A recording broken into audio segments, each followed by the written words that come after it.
Thank you, Mr. Speaker. I rise today to reflect on what has been the greatest honor of my life, the opportunity to represent my home state and Oklahoma's 5th Congressional District here in the People's House. This is not an honor that I take lightly, nor is it a responsibility that I could have carried alone. First and foremost, I want to begin by saying thank you.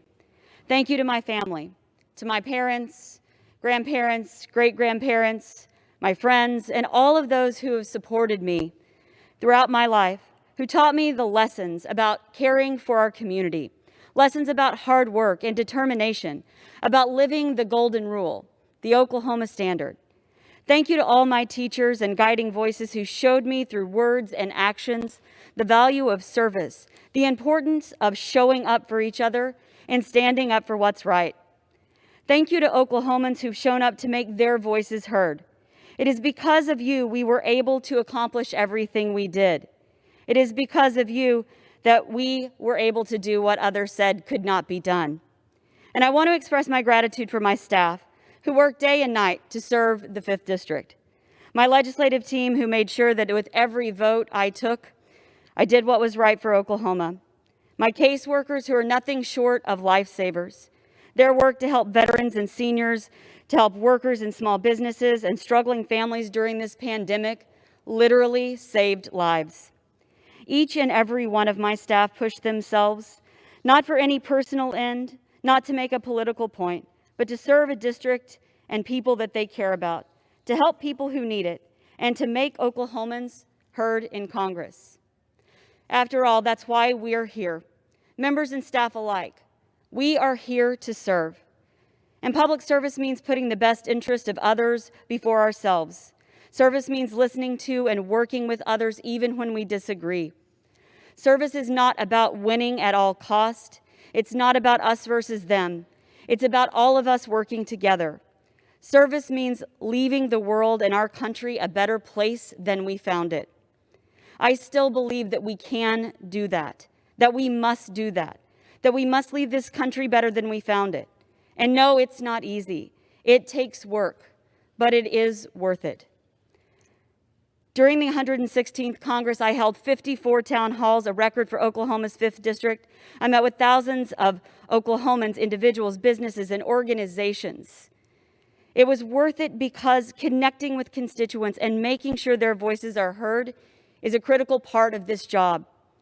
One of the most frequent questions I heard time and again, one that broke my heart, was when people would ask me if it was even worth it to work across the aisle, to try to get things done, whether it was even possible to find compromise and common ground in today's bitter political climate.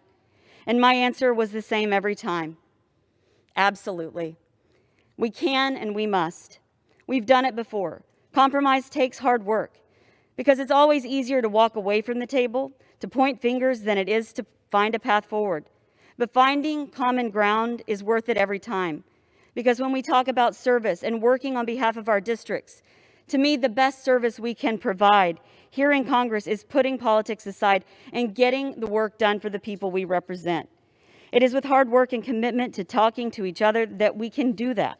And we've proven it over and over again here in the 116th Congress. I'm proud to say that in this Congress, that's what I've done. I've had 25 bipartisan bills signed into law in the midst of a divided government. Bills that make a real difference for our country and the people of Oklahoma's 5th District.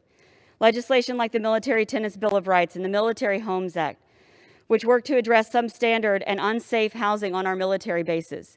Bills like the PPP Flexibility Act, which extend financial support to small businesses during this pandemic. And legislation like the USMCA trade deal and the CARES Act, which all needed bipartisan support to pass. These things made a difference. They were accomplished because we worked together. We were able to get them signed into law. And we've accomplished real things over the past 2 years in service to our country, but only by working together. And there's so much more left to be done. We have work to do to deliver quality, affordable health care to all Americans. We have to strengthen our public education system. We have to work to create economic opportunity for all, and we must face the realities of inequity and injustice and systemic racism and the work that is yet to be done to build a stronger America. There are no easy answers to these challenges. Simply put, there's no silver bullet or hashtag that will solve these deep-seated issues. But there is a right way to work towards a solution by working together.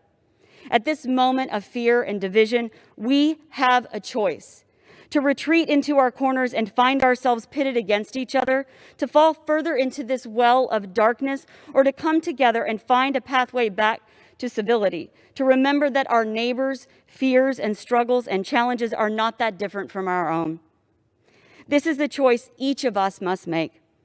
And we must urge our nation's leaders to make the choice correctly. We need leaders who will solve problems rather than create them, who will remind us of what we can accomplish together when we try. At this moment in time, we need leaders who will renew our commitment to unity and public service because there is so much at stake. Mr. Speaker, we have more in common than we have that's different. We have more that unites us than divides us. And to make this great experiment that is our nation work, we must recognize a fundamental truth. We are a government of the people, and that means we have to work for everyone.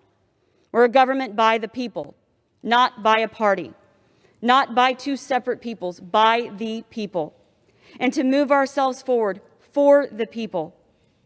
To keep our democracy strong, we must recognize the humanity in each other. Our nation's future hangs in the balance. Thank you, Mr. Speaker. I yield back.